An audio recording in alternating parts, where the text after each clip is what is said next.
Hi guys, welcome to my channel. Before starting, subscribe and like the videos, it really helps. The content from this video are taken from the web novel and manga series of Mushoku Tensei Jobless Reincarnation. Now please enjoy the video. Part 5. 5 days southwest of the magic city Sharia. We arrived at a forest. These past 5 days we've been traveling together with a single man we hired at the Adventurers Guild. For the sake of taking the horse and returning. The horse would just be a hindrance in the forest after all. We don't know the size of the teleport magic circle as well. It might be convenient for carrying our luggage through the desert, but I'm sure that it would be better to purchase something from the other side instead. That land should have its own animals more suited to the desert. Then, it's better for someone to take the horse and return, I'm sure. It's not a cheap purchase after all. We'll make it into our horse. Since I can't ride a horse, we're moving while I cling to Elinalise from behind. Naturally, it's not like I'm not doing anything at all. And, that's not in an erotic meaning. Every day I'm pouring magic power into that diaper-type magic tool. Since I have my arms around the area of her hips, the adventurer who was accompanying us was making an envious face as he watched me. We separated with the horse at the entrance of the forest. We had the adventurer person take it and return home. Goodbye Matsukaze. Live energetically, since Aisha is probably the one who will be looking after you, get along well. Well then, it's the southwestern forest. What was the name of it again? If I remember correctly, it was the Forest of Lumen, or a name with that kind of feeling. If we were to go with a literal translation, it would be stomach forest, I'd say. If I were to try and express this forest in a single word, then it would be thick, I'm sure. The density of the trees is thick. There are many trees that are huge and the trunks are thick as well. Since the leaves have overgrown and obstruct the sunlight, the entire area is dim, the ground as well. Rather than call it the ground, it's more like walking on enlarged roots, and the footing isn't all that good. Since the trees are larger, the roots are thick as well. There's a considerable difference in the sizes. There's places where the trees and roots ended up like a stairway as well. It's like a natural dungeon. If it's like this, then I'm sure even people who are used to walking through the forest could easily get lost as well. And then, inside of the forest you get attacked by monsters and almost fall to your death slipping from the roots at high point. As a result, it means you end up becoming nutrients for the forest. The stomach is a nicely way of putting it. Most likely, lumberjacks don't stop by this forest very often. Maybe because of the frequency at which monsters come out, some of them are strong, or else other forests are just much better for providing lumber. I'm sure in regards to a reason it would be along those lines. Oh my, you shouldn't go making light of lumberjacks. The lumberjacks in this world, they're stronger than the average adventurer and they work like an organization. There's an abundance of lumber in the forest, but monsters come out. Even just cutting the trees, you have no choice other than to take on a high danger. Forming a team and occasionally hiring some adventurers as your combat potential, then while fighting the monsters on the expedition, you cut the trees. There's no way anyone in the Lumberjack Guild would be weak. If no lumberjacks enter it, then the trees won't be cut down. If the trees aren't cut down, splendid tree ants will grow up. Rudeus, just as we arranged, we'll go with the same formation as before. Understood. Although, in the case of veterans like us, there's no how about it. Without particularly working ourselves up, we enter the forest. Elinalise is the advance guard and I'm the rear guard. For Elinalise, I'd say as expected of the elf race. Her method of walking through the forest was really well done. Her ears are good, she can detect enemies very fast as well. On our right, there's 3 of them. Understood. Just as I was told, I fire a rock bullet in that direction. And then, in the distance, an emerald green wild boar has blood spraying out. I see the remaining 2 panic and run away as well. Search and destroy. Elinalise finds them and I dispose of them with magic. The monsters are annihilated without even being able to approach. It's nice and easy. Honestly, there was no close combat. It seems Elinalise was avoiding the territory of monsters that swarm as we pass. Rather than it being the special characteristic of the elf race, it seems more like something from her own experience. We've found it, it's this stone monument, right? After walking for a short while, Elinalise discovered the landmark. It was a stone monument with a crest carved into it. In front there was something like a wall covered in densely grown ivy. I had prepared myself to end up walking around in the forest for 2 or 3 days, but we managed to quickly find it before the sun went down. I'm sure without a doubt Elinalise has such a skill as detect secret doors. The stone monument was similar to the stone monument of the 7 world powers and it has the crest of the dragon god carved into it. It's a design with triangles combined together into an acute angle. Somehow or other, the image that floats into your head looks similar to a crest that gives off an impression of overwhelming power. The details are completely wrong, but as I thought, it seems to look like a wooden printing block of a dragon's face. However, this crest, I feel like I've seen it somewhere before. Ah, I see. It was in the basement of my house. It looks similar to the crest that was on the research data of the automatic doll. But, the details of that crest are somewhat different as well. It's just the ambiance of it that's similar. I wonder if it could be that the producer of that doll was someone related to the dragon god. No, well, I'm sure there are any number of similar crests. Even the national flags in the world of my previous life, there were a lot of them that looked similar. What's the matter? No, it's nothing. After being asked by Elinalise, I shook my head. We don't have the spare time to worry over something like that right now. For the time being, let's release the barrier. I'll leave it to you. After a short exchange, Elinalise started to keep lookout of the surroundings. I placed my hand on top of the stone monuments and looked at the memo. It's the notes Nanahoshi blessed us with. What was written there were the words for an incantation. That dragon lived solely while following its faith. Nothing is able to escape from the grasp of those grand arms. The second dragon that died. He who possessed the most ephemeral eyes, dragon general of lustrous green scales. Borrowing the name of the holy dragon Emperor Shillard, I now pierced that barrier. Just then, the stone monument started sucking magic power out of my arm. Simultaneously, the space in front of my eyes around the stone monument started to distort. We could see ahead of the stretched distortion. With trees overgrown in the place where there was the wall-like thing, a building made of stone appeared. Oh, amazing.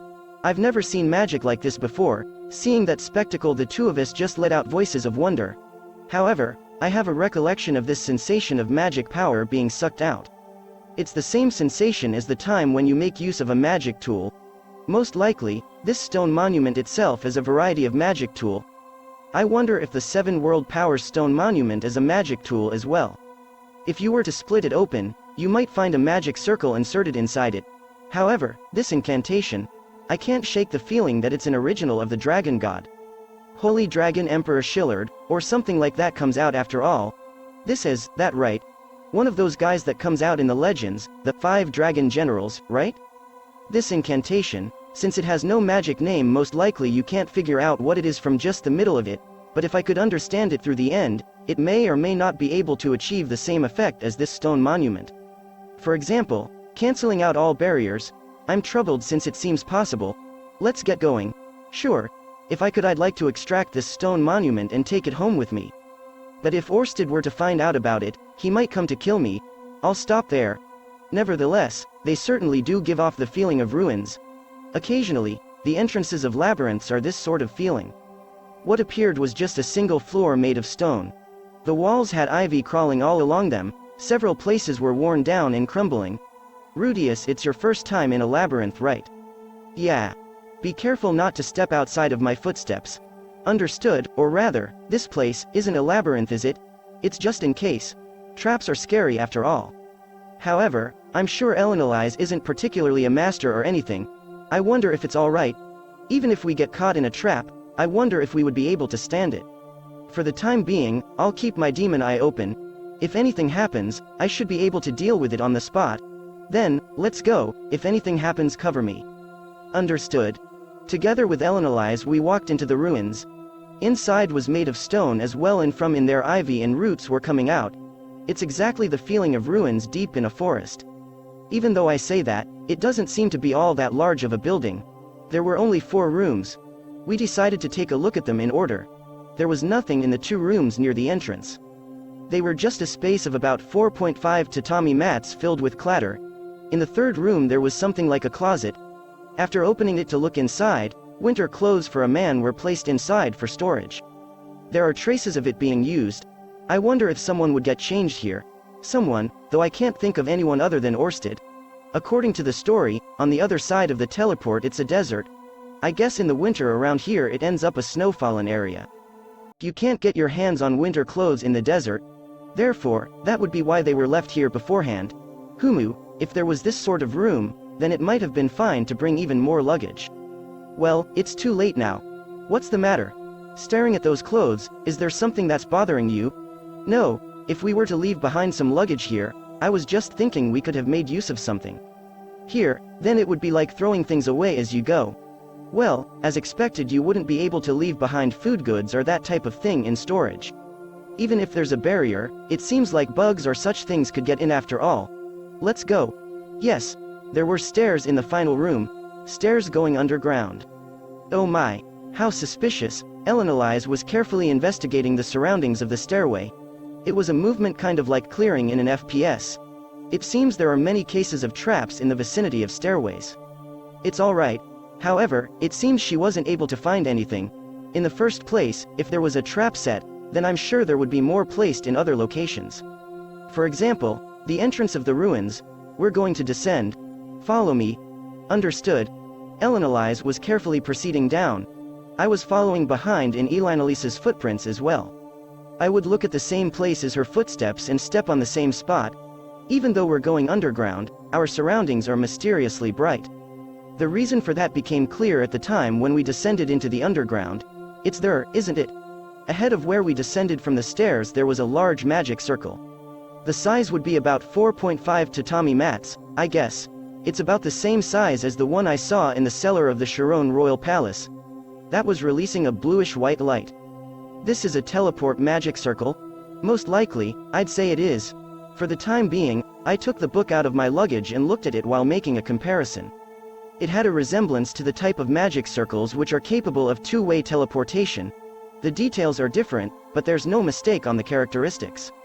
If the story I heard from Nanahoshi is true, then if you place your foot here, just like that, you'll be in Begarito continent. Elinalise just kept staring at the teleport magic circle while standing still. What's wrong? Let's go. No, I have somewhat bad memories from teleportation. Bad memories of teleportation, huh? There must have been something that happened during her adventurer days. If it's just at the level of bad memories, then I have some as well. That's right, isn't it? Elinalise shook her head and looked at the magic circle with an alright. If we end up being dropped into some weird place, let's punish Nanahoshi. Yeah. I'll capture her with both of my arms, and during that time you can thrust into her. No, in a sexual way is just a bit. I didn't particularly say what you would be thrusting into her and where. For example, sticking your fingers into her nose, easily coming to those sorts of ideas. You sure are lewd. Thrust my fingers into a girl's nose or something like that, wouldn't that be something to get excited about? Oh my, is that so? Next time I'll have Cliff give it a try. I won't take any responsibility for that. While we were making immodest jokes, my hand was grabbed by Elinalise. It was a slender but sinewy hand. It's the hand of an adventurer. Warm and a bit sweaty. My heart's beating a bit. Even though I have Sylphy. Even though Elinalise has Cliff. If I take her hand, I wonder what would happen. Rather than an affair, it's more like adultery. It's not like we particularly like each other. It seems like you're making some kind of misunderstanding, but if you aren't in contact with some part of their body then you won't be teleported together, you know? Ah, that's right, isn't it? Excuse me. No good, no good. It's not like I'm a virgin. These sorts of misunderstandings are no good. Ah, to be seducing my granddaughter's husband. How sinful of a woman I am. In order to atone for the sin, you should do it for once. Ah, wait, don't say those sorts of things. Humu. If we can poke fun at it with this kind of feeling, then it doesn't seem like we'll cross over the line. As expected of Elinalise's ability to read the mood. Now then, shall we go? Yeah, we stepped foot on the teleport magic circle. That's it guys, thank you for watching, subscribe if you want more and don't forget to like the videos.